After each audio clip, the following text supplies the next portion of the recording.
Hey y'all, I'm Karen Mayer Cunningham, the special education boss. If you've ever felt confused, overwhelmed, or just plain frustrated at the 504 IEP table, you are in the right place.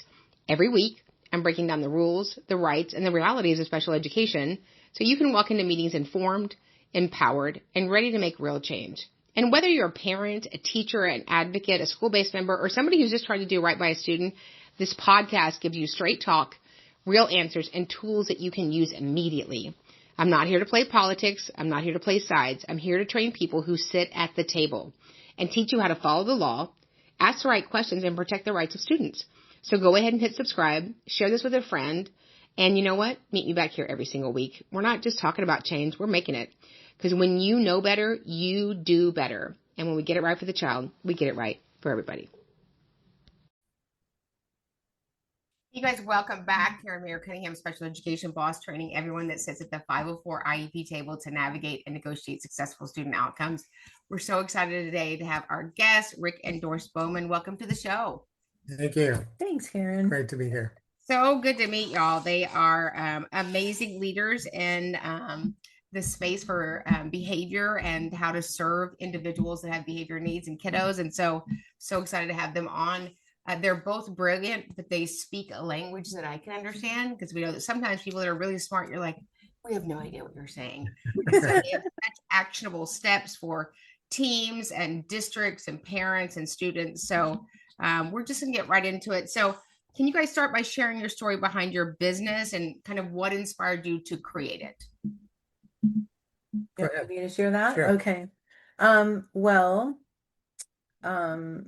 I think it was just kind of one of those things that you think you know your course and then it changes. So I was going to be a second grade teacher, and I did all my student teaching in second grade, and middle schoolers scared me. I didn't even substitute in the middle school. They were bigger than me, some of them. And my own kids weren't quite that age, didn't have them figured out yet. But I got emergency placed into a middle school special education position. And that just kind of changed the course of my career. I had only ever, even all my student teaching was in second grade. So that was completely new for me. And about half of my caseload that year were a bunch of boys that, went on to some interesting placements after that, not in their own home. And so I was kind of being thrown into the fire. I really honestly wasn't prepared, but, just it was a fast learning curve. And then the second position after that in my teaching career was, I was asked to take a district program for kids that they didn't really have it was like the everything program, right? The social, emotional, behavioral, mental health, any cause of big behavior, they're yours. And take them. And I had no experience doing that. Asked if I could think about it for 48 hours, hung up the phone and looked at Rick and was like, oh, I know I'm supposed to do this and it's scary, but I'm going to do it anyway. I'm going to call him back and say yes. And so I did. And I had two amazing educational assistants, and I always like to share that because I was really humble and I was willing to learn from them, as well as make some visits, some places and things like that.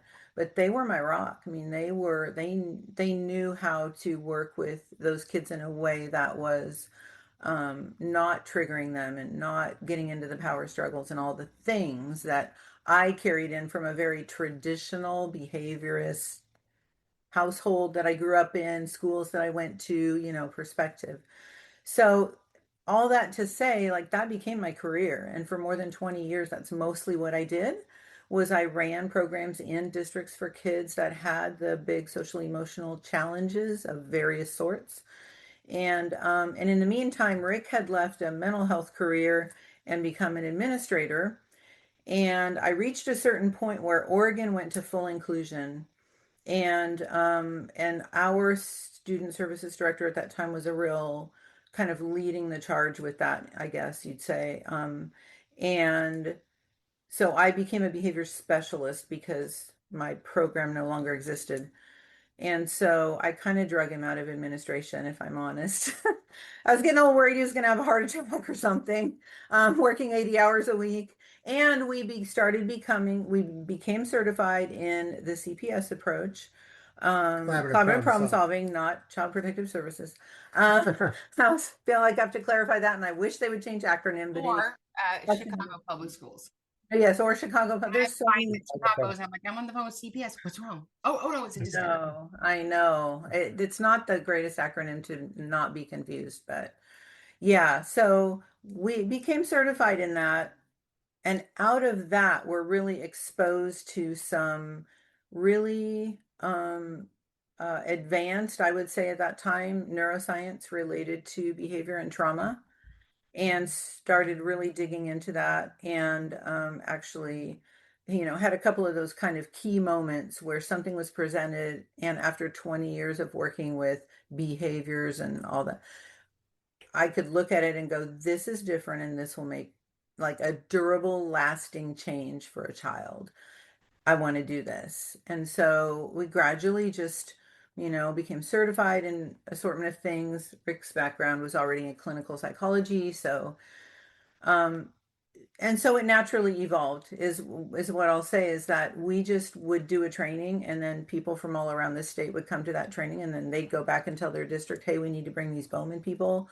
And then we go there, and then somebody from California would fly in, and they would attend, and it grew from there, to the point where we spent over 180 nights in a hotel room 2 or 3 years ago. And we're trying to slow that down just a little bit. But we really did just feel, I mean, at a certain point, we were reducing our jobs, and then we had to decide we couldn't keep doing both. And there was just no way that we could give this up. It's our passion. It's more than just a business. I mean, it's first and foremost more than a business. And we love what we do. And so, yeah, so that's how it started. It was very organic. It was very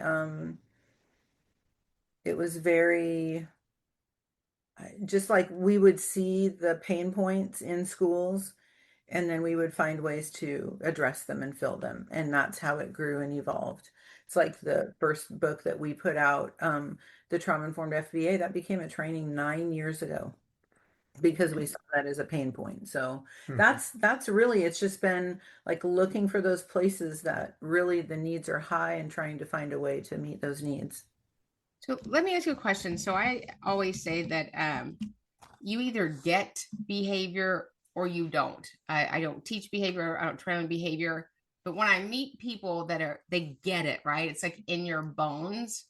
Why do you think that it's so hard for people to learn about behavioral interventions for kiddos, but they can learn the science of reading, they can learn the science of more language? It is just sort of this outlier, which becomes problematic, and we're mad at the child. So why do you think that that's so hard to learn or teach or to deliver in a school setting? I think that one of the things that I think that's still prevalent is that adults oftentimes look at children as little adults, and they don't really think about the fact that this child is in is whatever the child's age is, they're in a certain developmental age. If they've been through toxic stress and trauma, they're probably delayed in that, right? And so I think that's one thing. But I think the other thing is that we as humans, when we do something over and over and over again, like use consequences to try to change behavior, then it is something that we just naturally do. Most of the things that we do are habitual, and they become patterned, repetitive responses to behavior, even though when we hear something like, do you think maybe that this behavior has something to do with the child's nervous system? Their brain may be going, yeah, that may be true, but this is the way I've always done it. Yeah. I think there's a good amount too. There's two things that came to mind for me. One is, I say this in training, like I would have been the last person I would have assigned to that behavior classroom. not because I was mean to kids. I was never mean to kids. I love kids. I was caring. But my thinking was so conventional. It was so traditional. And for me, it had to kind of break my brain to get me past that. But the other big piece, I think, Karen, is fear. Is look, if there's this view that if I can't control my classroom and I can't control these kids, then I'm not a good fill in the blank teacher, assistant, principal, whatever it is. Like there's a tremendous fear that I'm going to be viewed as incompetent, and so I've got to hold on to that control because what if it just all unravels on me? And So good. so I have a lot of compassion for that because I really see the fear in a lot of staff that they haven't been given the tools to figure out a different way, a better way. And so it's like I've got to cling to what I know because otherwise it might blow up on me. I also think there's one other thing that I always think about, and that is that, for example, when I was trained as a therapist, I was trained that the brain drove the nervous system. Mhm. In other words, I could think myself into making good decisions, doing the right thing, Make a better choice. making a And better I was choice, saying, all of those things, right? But because I came out of a lot of trauma and I was very confused about the fact that I couldn't really follow through on any of that stuff. That I realized that I didn't know anything about the neuroscience at that time, but I did realize that my nervous system was driving my thoughts and my beliefs, my perceptions. And I think that a lot of teachers, a lot of educators still believe this. So, I don't really want to teach right now, and that kid doesn't really want to, and doesn't really want to learn. When in fact, but basically what's happening is my nervous system is saying, this kid is too hard for me, and the kid is going, this teacher is, I Out to can't get deal me with the class, here. I can't get, I can't do the work that he or she's asking me to do. But it One of really the things starts that with you the nervous system. said when we talked earlier, which was so good, was you talked about, we talked about matching energy, which we know as adults, that's not a good idea. But it can for a moment, that little dopamine hit, right? When we teach a child language, a child's born, we talk to them for a year and a half, 2 years. We don't even expect for them to talk back, right? We teach dyslexia for 3, 4, 5 years just to learn phonemic awareness. But I told you Monday what the rules are, and it's Friday. And so give us a framework for educators that are listening and parents and professionals. What timeline is there to teach a child a behavioral strategy to mitigate the acuity of their disability? Mhm. Well, I think one of the things you're hitting on actually that I think is so important is that we confuse knowledge with skill, Yeah. right? So we confuse if that child knows the rule and they can tell us the rule, then our assumption is they can do the thing that we're talking about. And, you know, it's one of those things that's really easy to misperceive is if a child's in the moment and there's something big going on and a big escalation or something, and then later 2 hours later you sit down and say, well, didn't you know what was going to happen if you did? Well, yeah, I know I was going to get suspended. Or didn't you remember what happened the last time that you did that? But in that moment, they can't move outside of what we call the window of now. I mean, it is like that space right there. And so, and then the other thing is they may not even have the skills, like one of my analogies that I love to use is how many of you adults learned how to drive a car by watching it on YouTube? And everybody laughs and they're like, nobody's hand goes up. I'm like, okay, all right. So you did not learn, you didn't grab the keys, watch the YouTube, grab the keys, go out to the car and drive. But could you have told me, Doris, here's how to drive a car? You get your keys out, you put the keys in the ignition, you put your foot on the brake. You could tell me about it. And I would think you know how to drive a car, but you truly don't have. It's because there's all this inner coordination that goes on, right, in our brain and our body. Think about riding a bicycle as a great example, right, of all the different 18 things you have to do at one time to ride a bicycle. And the only way to learn is to practice and fall and practice and fall. And so I think that, and for kids that it takes a lot of repetitions to build a new neural pathway. And especially when they've been running maybe a survival or a protective pathway.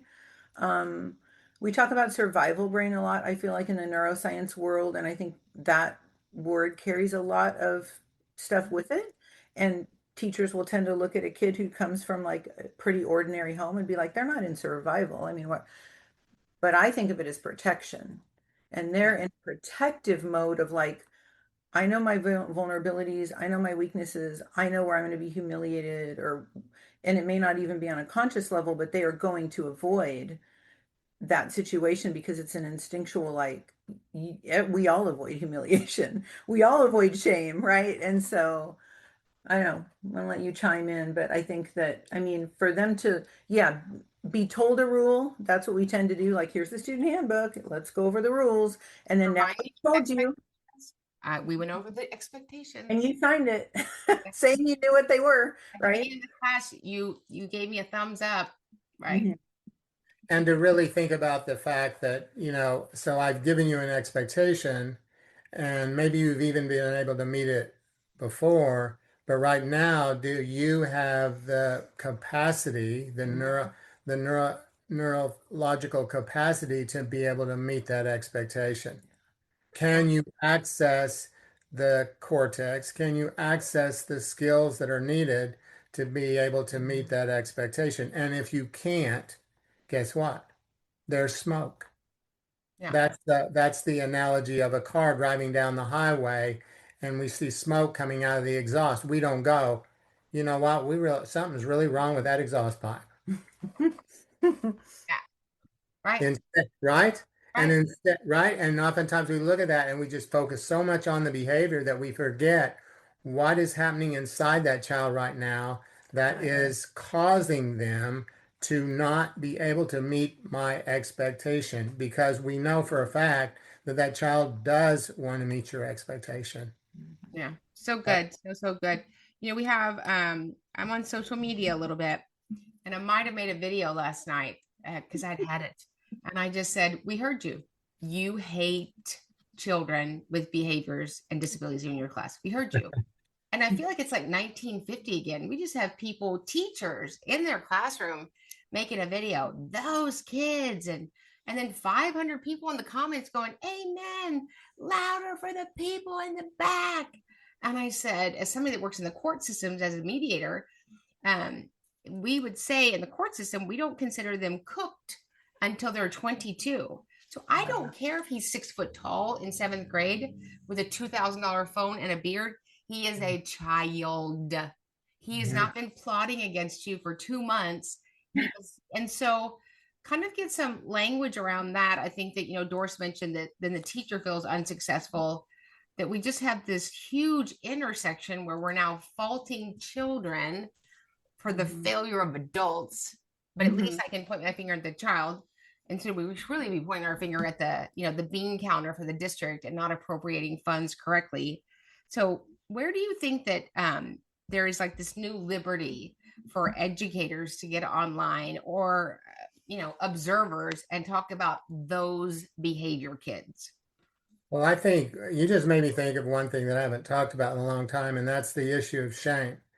If an individual has shame, okay, typically what they're going to do is blame other people.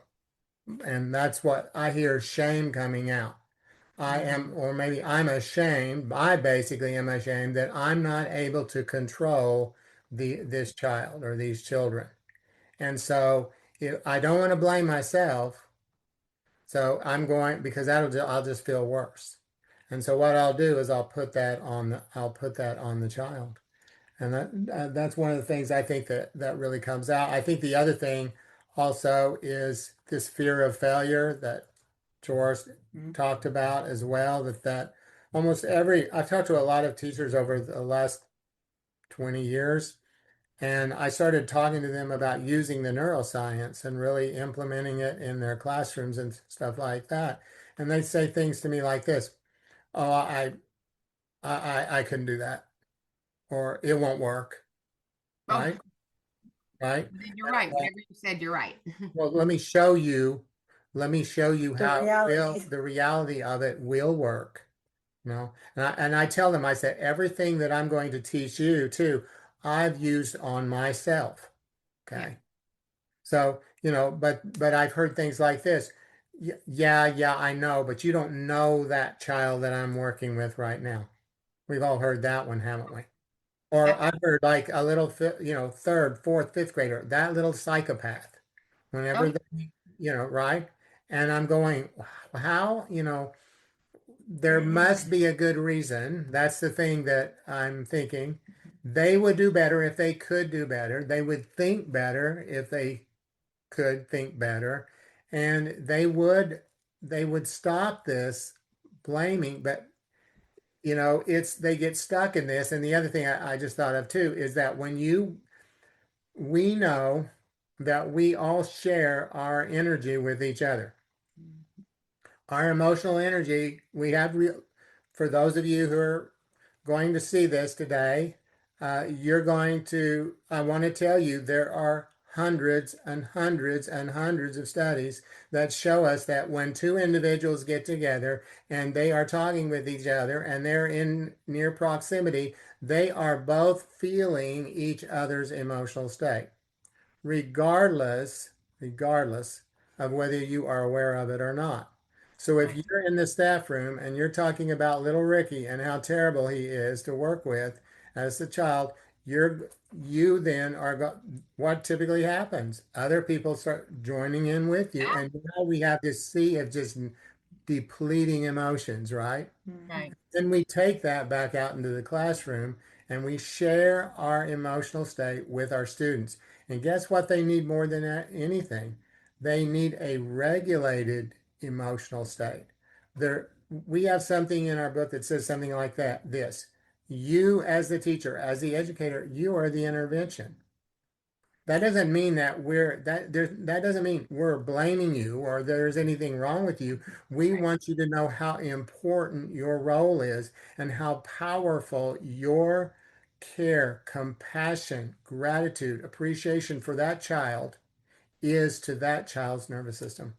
I think too that at the base of everything you're saying, because everything you're saying, I'm listening, and it was just layering on top of what I really think is like if we just keep taking this onion down to the center, our professional development is lagging behind our reality.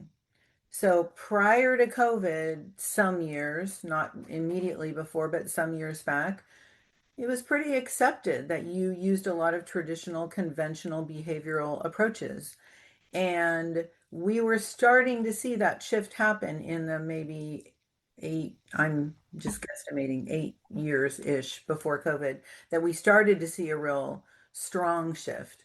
Coming back from COVID, right? Even more significant. And when I look at that and I think that I don't even see like when I see these issues that you're describing, Karen, I think because I'm seeing them on social and I have to like ban myself from the phone, not because I would get on there and say something mean, but because I just feel like people have such a profound misunderstanding of this.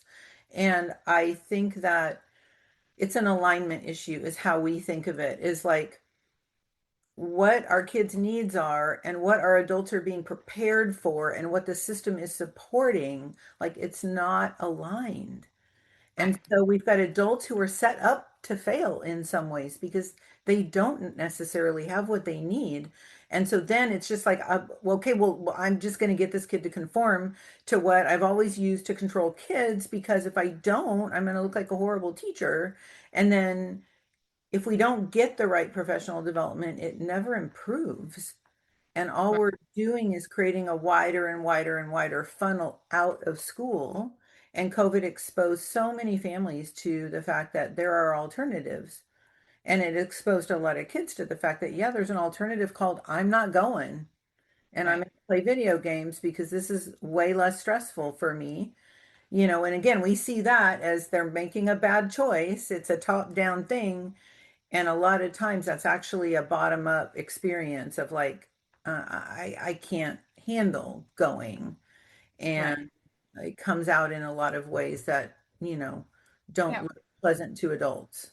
Yeah, when you're talking, it reminds me of just as a special education advocate, I sit in, not often, but I sit in MDRs, manifestation determination resolution meeting, right? And the two questions are, is this action that requires a response and a consideration of discipline, a direct causal link to the disability, and or did we not implement the IEP? And for groups, and I'm very honest with parents, like, oh, you made those brownies with that stuff in it. That's not an MDR. But but I will go into a meeting and I will have his past history, and they will say, but he's never done that before. Well, doing it today doesn't mean it's not a characteristic or linked to. And so I think Rick touched on that. We didn't do this before, or you complied before. So then we think, and I was the worst of the worst with bias before, God got my attention with James, my son that had disability. And I always say this is the first time in my life I couldn't control something or write a check for something. And I was pretty good at that. And so, because that's who I was raised by, right? Joan Crawford and Buford Pusser. And that was it. Like they stand, you stand. Yes, sir. I mean, like it was just little robots, right? And so we have kiddos that they're trying to survive the day, right? And even some of the comorbidities where there's ADHD and SLD, I'll be in meetings and I'm obnoxiously transparent. And I'll say, so you can't regulate, you can't focus, and he can't do the academic work. He must love coming here every day. Because I want to say things that you feel so that maybe feel like we can do something different. Like he's not going, oh, this is going to be great. Wait till Mr. Bowman gets in here. And kind of talk a little bit more about, why can he do it last Thursday and he did it Monday and he won't do it today? Well, one of the things that first jumps in my mind is that once a child starts having an experience with failure on a repeated basis, then what happens to the nervous system? They begin to associate failure with school. Yeah. Associate failure maybe with you as the teacher. Even that's not fair to you, but it's the way the brain works. A lot of association, right? And then once that happens, you have the child now after a period of time. Some days they might be able to do the work you're asking them to do because they have access to their cortex, their thinking brain. And other days they walk in and as soon as maybe they get off the school bus or they walk into the school, the nervous system is active and overreactive. They lose access to the cortex. They drop down into the lower parts of the brain and they're feeling anxious and afraid and disconnected. And you might walk up to them and go, okay, good morning, how are you? And they're shouting profanity at you. Right. It's not because of you, the teacher. It's because they're in a disconnected state. They're in a state of protection. And that's the when you can do things that help them regulate. And one of the main things again is build relationship with them, and where you're understanding that when they're not able to meet the expectations that you're asking them to meet, it's not because they don't want to, it's because they can't do it right now. And if you can then be able to work with them in a way that helps regulate the nervous system, regulate that, and gain access to the cortex, then as time goes on, you're going to get more and more of their ability to meet your expectations. I think that making choices is one of the most important things to address, right? Because adults always will turn to, well, they needed to make a better choice, or she made that choice on purpose. It was on purpose. And so I love breaking that down partly because I got stuck there when I was going through this process. But think about like Okay, they didn't wake up this morning thinking, I want to go to school and I want to disappoint my teacher and disappoint my parents and get rejected by my peers and fail at all my work and miss out on all the fun stuff. Like that wasn't something they're deliberately choosing. Now they're here and you're saying, well, they know the rules, they're making a choice.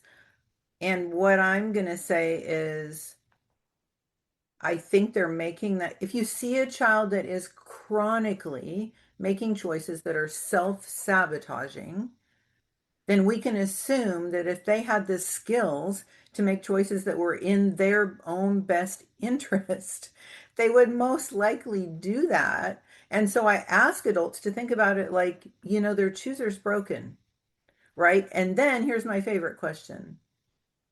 Is there anybody in the room that can think of a time when you made a choice and right now you're like, what was I thinking? Right. Big choices. I bet some of us, self included, have made big choices in life that I'm like, really? Like that was what you chose to go down that path. Um, and it was our best thinking at the time. We didn't deliberately like, oh, I think I'll just mess my life up and it'll take me 5 years to recover from it. Sounds like a great plan. And we're seeing kids do a kid version of the same thing and not really recognizing it, that, you know, their ability to see the bigger picture, consider impact on others, think ahead, think back, all the different things that are there, the neurocognitive skills, they don't have all those things in place. They can't always access them. They can't always get them to work together at the right time in the right place to be able to make a decision that's in their own best interest. Right. Yeah, we talk about regulate. You've got to regulate, relate, reason. This is from Dr. Bruce Perry's work, right? That you've got to that we have to regulate. If we're not going to get to the cortex unless we help regulate the lower parts of the brain and build relationship. Then and only then will we get to the cortex, because that's the way that mirrors the way that the brain processes information. So if I'm in my cortex one day, I'm in my cortex because I feel safe. My teacher is predictable. I have some choice and control. Now let's say I have that relationship with my teacher. Now I'm in my cortex and I have access to my skills if the skills are there. Okay. Right. But if the skills aren't there, then at least you can build the skills when I'm in that state, right? But Right. but if I don't have access to the cortex, and I'm in the lower parts of the brain, then I'm not going to be access any skills that I have, even the ones that I'm really good at. And if my hope for all of us as educators and clinicians and everybody is that when we look at a child and a child can't meet our expectations, we look at that child and we say, what is that child's capacity right now? What Yeah. is happening in their nervous system? Do they have the capacity to meet our expectations? Well, and Karen, the kind of day that you were describing that these kids, a lot of them have, right? Where all the things with it, maybe ADHD and the various things going on. I always like to think about that too and go, okay, so one element, one component of our FBA and behavior plan model is that there is a segment in there, an element of utilizing their strengths in a planful way every single day. They need a bright spot in their day when they feel capable, confident, right? So I love to ask the adults again to think about, if you just stunk at every part of your job all day, every day, how long would you be sticking with this job? Or would you be out looking for a different job? But they don't get that choice. Their job is to come to school, be at school, do school. And so if we don't take it upon us as the adults to create what there's a Dr. Robert Brooks calls it islands of competence when they are swimming in a sea of inadequacy. Mm. And they need to be able to like crawl out on the beach and grab a couple breaths of air before they have to swim again. Right. And for a lot of our kids, it's just failure, failure, failure all day long. Right. One of the things that my kids will tell me, Miss Karen, I got an award for not getting a color change this grading period. And I'm like, Miss Karen invented the color change. And so, the daily behavior sheets, why? Like, so they can get corporal punishment, they can get yelled at, and the parent's not there. So, I always tell school, if you need the data, you should keep it, right? But we don't need to send a child who has a disability and maybe has a communication disorder who's being questioned 8 hours later about his behavior. When Rick was speaking, we can all go back, and I'm 100 years old, and I had a teacher, and she was my biology teacher, and I can remember it like it was yesterday, and she really did hate me. You know how I know that? She said it. Do you ever shut up? And so, we say things to kids like, oh, here comes trouble. Yeah. Oh, here's Mr. Office Visit. Here's Mr. Can't Keep Your Hands to Yourself. Here's the SPED kids. Here's the AU kids. Let's stop putting, they're not boxes. They're a child. And so what we say, whatever you believe on this earth, comes to existence somewhere. And so when I speak to kiddos that I'm prepping, they're like, am I in trouble? I was like, no, your teachers and your parents told me you were working so hard. I'm so proud of you. And they're like, they did? And they didn't. I'm the first person to say, problem, not problem, problem, problem. They said that? Yeah, I'm really proud of you. It takes such little water and such little sunshine to grow kiddos. And, we have the opportunity, teachers are amazing, but they are shaping a child's forever. Like, I'm 60. I will never forget how she treated me in 1982. I'll never forget it. I can tell you and it was so embarrassing. And I think she's still alive. And so I can't say her name, but it's like, why? Why do we get to do that to little tiny humans in our class? Yeah, can I share my story about the color chart? Let me just say one thing. Okay. Yeah, and then you can for sure. Absolutely. I just want to say what you're talking about right now, we call private logic. Private logic. Private logic is our beliefs about ourselves, about others in the world. And how do we get private logic? Well, we get it through our experiences, like you just talked about, Karen. So your private logic was being formed. In other words, your beliefs about yourself. What those are such powerful statements that teacher made toward you. Why? Because you coded them. If you heard those things over and over, you don't really have, a young child doesn't have the ability to go, well, the teacher's really wrong about that. Yeah, she's having a right? I mean, she's very confused. She doesn't have good skills. Right. And you code that, and think about it, you're saying, and you remember it now. Yeah. Yes. Remember it. And I have some of those too, and Doris does too, right? We have those, and you probably remember some that said some other things about you, like, you can do anything, Karen. You are a winner. But all of those things create all of our experiences like that. Our brain remembers, and it forms our beliefs and things like that. And that's why we like to tell people your thoughts are not your own. No, they're not. They're what people have told you about yourself as a young child, and now you believe them as an adult, and you live out of those beliefs. If you believe that I always believe that people were going to reject me because I was told that a lot of negative things about me as a little boy. And and if you tell people about yourself too, if you tell them anything about you, they'll abandon you.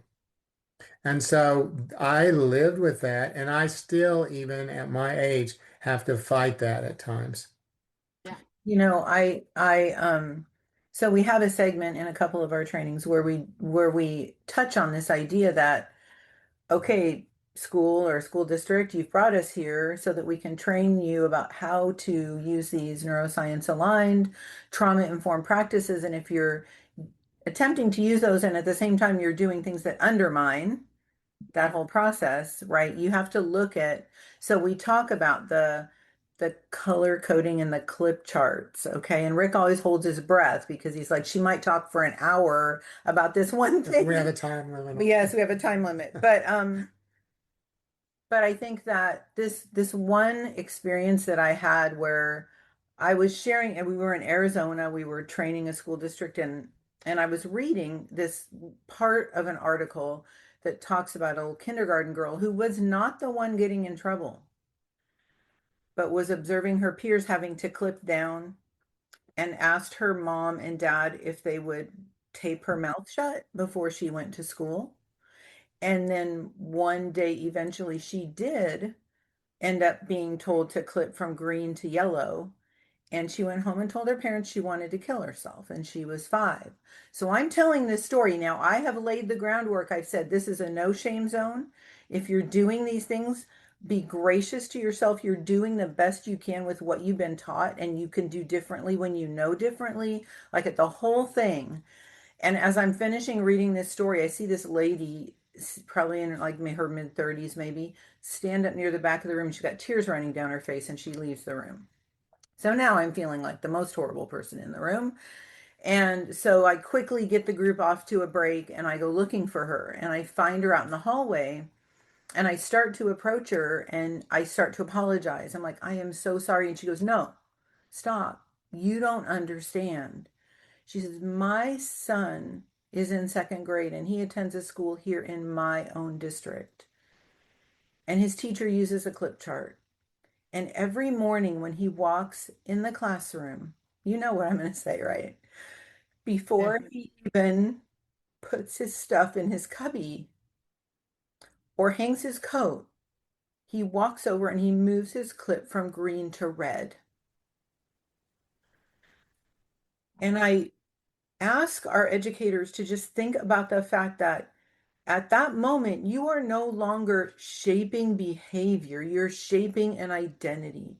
That kid now knows I'm one of those kids.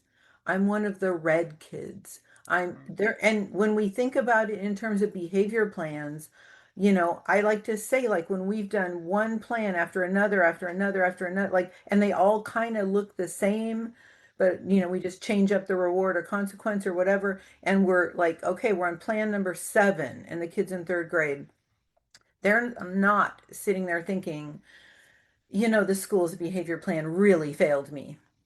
They are thinking, I'm horrible. I'm a loser.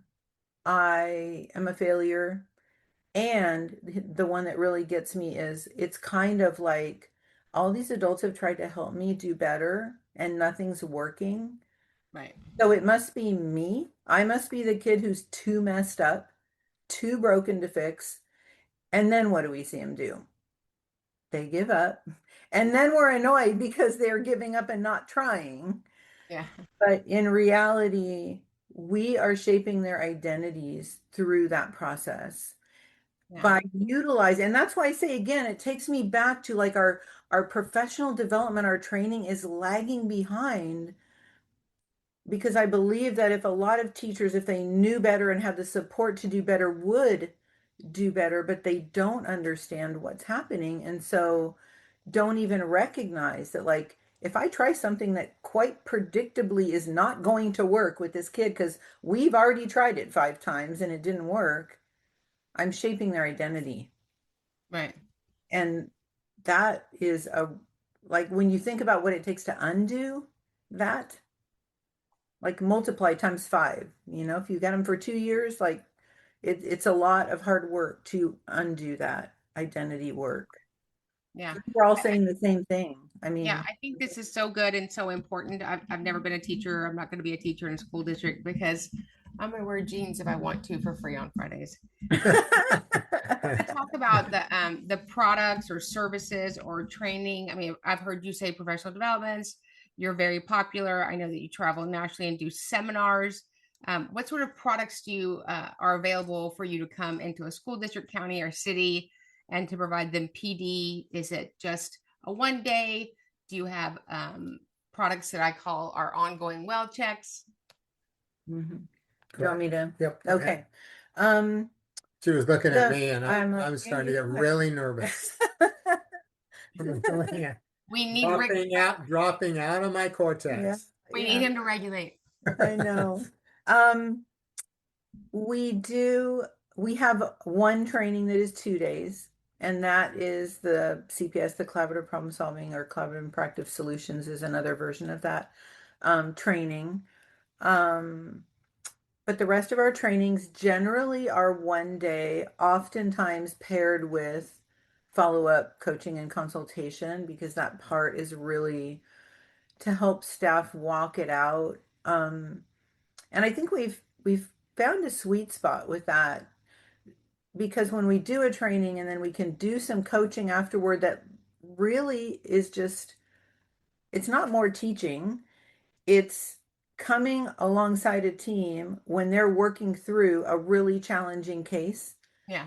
and helping them, like, in that moment apply, like, well, remember we talked about this and you can use this here and you can use this, and well, have you tried this, and helping them so they're taking the things that we taught them and putting together a plan for this kid. The same is true, I guess I should say, our FBA, our trauma informed FBA behavior plan training actually became a 2-day training in the last 6 months or so. It was one day, like fire hose version doesn't even describe it. It was, it should have been 2 days like 4 years ago. Um, and so that one is 2 days now, where we are actually teaching a lot of content the first day and doing activities. But then the second day, we're walking through the whole process and teaching intermittently, but having folks bring the data back for a kid and do that. But then we have, we have some trainings that are for like full staff. We have one called I'm a Teacher, Not a Therapist. That title didn't come out of nowhere. I heard that a few times. I probably said it in my own head a few times as well, because I think a lot of teachers have been feeling it. It addresses this big concern that keeps coming up of, I'm being asked to be a therapist, a counselor, a mental health professional. That's not what I was trained to do. And so it's really designed to delineate, like, a therapist would take these certain approaches, but they also have a lot of limitations. Educators, we can use these types of approaches, like regulation, like rhythm, like ritual, like predictability. And then we have lots of opportunity for sensory engagement and things. So we have one called Truly Trauma Informed. It's built on the 6 core principles of what does it, we used to have schools ask us, can we say we're trauma informed? And one school did a 2-hour PD on a Wednesday, and another school did 3 days in August, right? And we all want to say we're trauma informed. So we came up with a rubric and a rating process where you look at that and you say, okay, like, where are we at in each of these areas? And then make that really actionable and set targets and make those measurable, and so that schools can see their progress and their growth. So those are some of the main things that we like training wise. Oh, and one on resilience. That's really actually, before COVID, we went looking because all the things we talked about today, we went looking for an answer for teachers. Like, what's an answer when they can't walk out of their classroom and go in a closet for 10 minutes and do some mindfulness thing, right? So the practices and the approach that we teach now, it's used by the Navy SEALs, the Army Rangers, all Special And Forces teachers. Division, yes, and teachers. But Olympic athletes, PGA pro golfers, I mean, first responders. So I like to share that with people, because I'm like, this is not us teaching you how to have a glass of wine on your couch in the evening and eat your favorite chocolate. We're Like, not against that, though. we're not against that. I do that. We know how to do that. But you wake up to your same issues the next day. Right. Whereas if you are working proactively on your capability to remain regulated, coherent, able to make good decisions under difficult circumstances, that's what we all need. And we need to be able to do it in the moment. And It now sounds like that approach teaches, because we wouldn't be teaching it if it couldn't provide meet all those criteria. Because what's a teacher going to do? Like, you need to be able to do it in the middle of 28 kids and get yourself like in sync, coherent, ready to make some decisions. so good. So I'm so glad you guys were on today. I mean, I think what you have that's an amazing product is it serves the educator and the student. It serves the parent and the student. It serves the doctor and the patient. So So much to continue to unpack. So for our listeners, or if you're watching, how can they get a hold of y'all? Yeah, absolutely. And the other thing, and that's terrible, but I carried them in another room. We have 2 books out. We have one that is about FBAs, trauma-informed neuro-affirming FBAs, and then we have a brand new book that's coming out on Monday, releasing Monday, that is an everybody book. So when the FBA book came out, folks were like, everybody in my school needs to learn this. Could you do a gen ed book? So we hustled, and 6 months later, we have a book for every educator, and it is phenomenal. And it has probably nearing 60 tools that go with it for classroom-wide and school-wide application. Um, and so if folks want to reach out, and we have some special stuff that I know you all will post, as far as some special bonuses and promos and things if you pre-order the book. But we can be reached on our website, which is Bowman Consult Group, not consulting, no ing. I'm just going to say that because this happens every time. BowmanConsultGroup.com. And you can email us at team at that web address. And we would love to hear from you. We would love to respond to questions and provide support. Somehow we always still find a way to manage to do that. And it is really fulfilling because we teach, we try to help folks, and we impart, and practice and do the activities. And then when folks are coming back and saying, hey, I want to know, like, how do I put this into practice? So good. Yeah. So good. So we're going to have the Bowmans on a webinar in the near future. So if that's already happened, you can go back on Special Education Academy, our website. You can always go to Special Education Academy, our YouTube channel, and find them. Rick and Doris, thank you for being on, and thank you for what you do. It's so valuable and so needed. Thank you so much And thank you for having us on, Karen. We really, like you said, our heart extends to the advocates, to the parents, to the educators. And so it's a real gift to be able to, to reach a group of people that are kind of working in all of those domains. So thank you. Yes, thank you so much. Thank you to all of our listeners. And remember, when we get it right for the child, we get it right for everybody. And we'll see you guys at the next training. Hit subscribe, share this with a friend, and you know what? Meet me back here every single week. We're not just talking about change, we're making it. Because when you know better, you do better. And when we get it right for the child, we get it right for everybody.